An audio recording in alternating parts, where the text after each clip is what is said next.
Mr. Jingle says, do you honestly believe spins are sustainable? Don't seem to be many fun players on your streams and on leaderboards, etc., etc. So, yes, the reason they are very, very sustainable right now is that the rakeback is tremendous. So, firstly, I do think that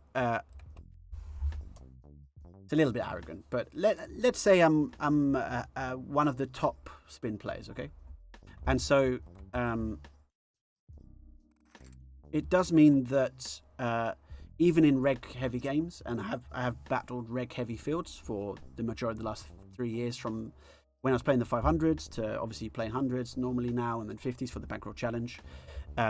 You will find a real range of opponents, and lots of regs will have certain tendencies that you can take advantage of. And I do think the ability to realize chips in lots of decisions is underappreciated in terms of the kind of...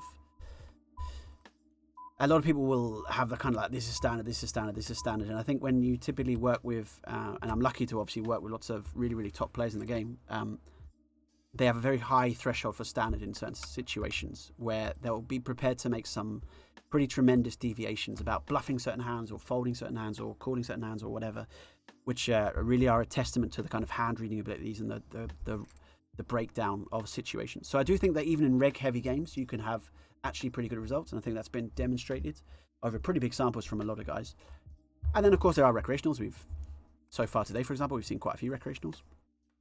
And, importantly, the rake back on Party right now is immense. Schmutz Schmutz Rust. Thank you very much. Vielen Dank. Let's go with that. So the rake back being, I think, for Diamond Club Elite members. Diamond Club is on Party Poker. It's like Supernova Elite, if you like. And leaderboards are averaging probably about 30% rake back right now in the last sort of couple of months.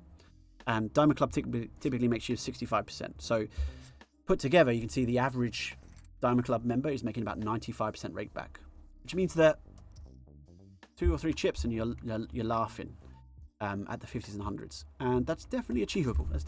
So that was a very long answer, Mr. Jingles.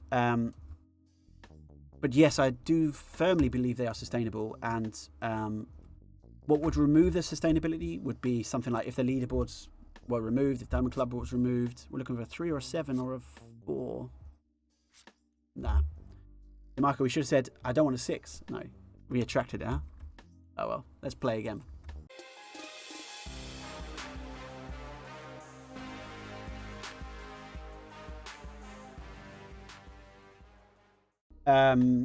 Of course, being better than the regs is great, but not when you push them out. Yeah, I know. So, and I think that's the thing, is that I've never been someone to try and like dominate the lobby. I think there are various approaches. So I think there are many situations where I've been in, I can speak for myself, where I've been in lineups where I think I'm a winner in the lineup I'm in, but I think those guys are also probably winning in their sessions because maybe they're getting recreationals and I'm just focusing on this one game and they have lots of tables, right? And that's definitely an option as well. But there's a lot. You'll be surprised. I think a lot of people go into Ultras and go 15pb poker like nothing to think about. There's a lot to think about in a lot of spots, and I think there's still so many areas where like the meta and the thought processes are way far away from being optimal, if that makes sense. But anyway, Aaron says too many people. Box Waxer says woo. Thank you, Vox.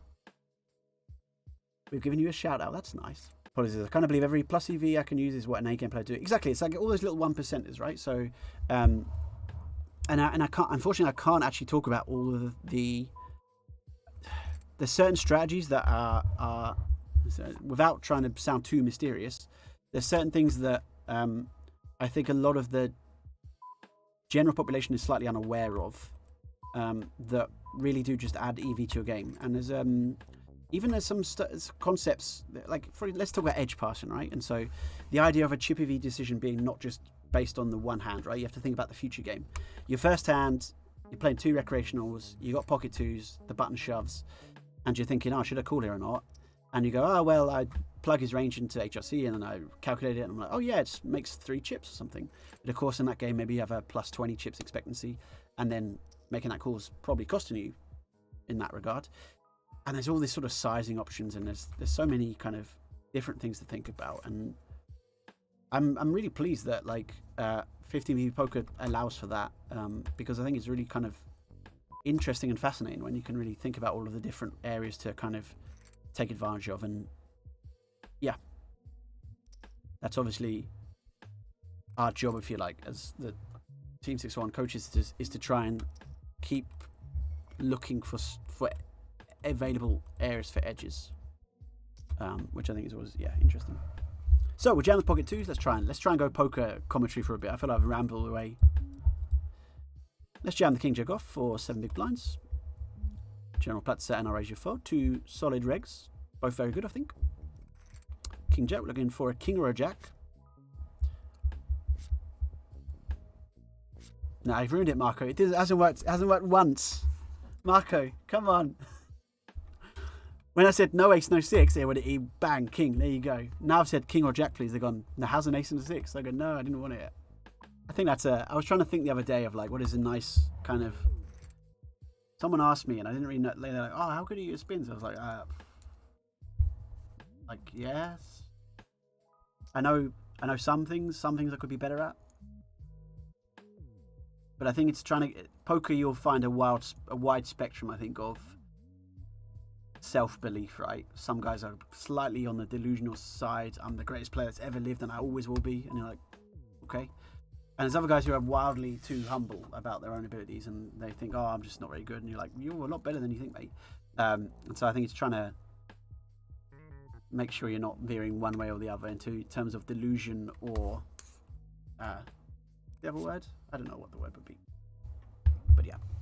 I thought that was a nice in-between period, but yeah. Fabinu! Hello, Fabinu. Do you think there are cheaters now in the games? People using things like GTO Wizard, maybe their own versions. So, it's not impossible. There have been people who have been caught historically on nearly every site from using some real-time assistance. I don't believe it's there's been only a couple of instances in the last 3 years, I would say, where I've been somewhat suspicious. I won't very, very, very nearly everyone you play with, including myself, I think, that would not be a theoretically correct play. So there are, when you look in some of the solvers, and especially when you look at certain river situations and things, there are certain spots which are just incredibly unintuitive to make, where you go, oh well, you cool, and then you block half pot donk in a spot where you put 75% of your chips in, and then whatever. And I think those are very if you see some of those, you're like, that's really, really weird. I'm not sure, but yeah. Well, I completely forgot what my train of thought was. Oh, are there cheats in the game? So yeah, no, but I'm fairly confident, to be honest.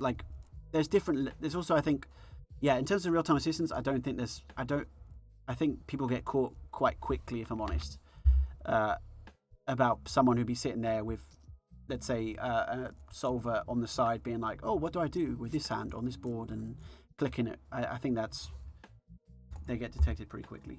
We're going to jump. La Land Far Away. Welcome. Will Ruse AI kill online poker? So just in general, will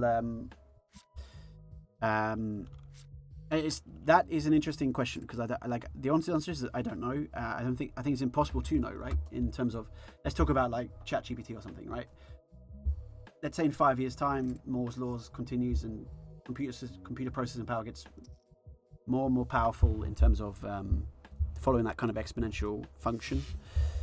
And then the question is, will there be a computer software that is not only capable of what am I trying to say?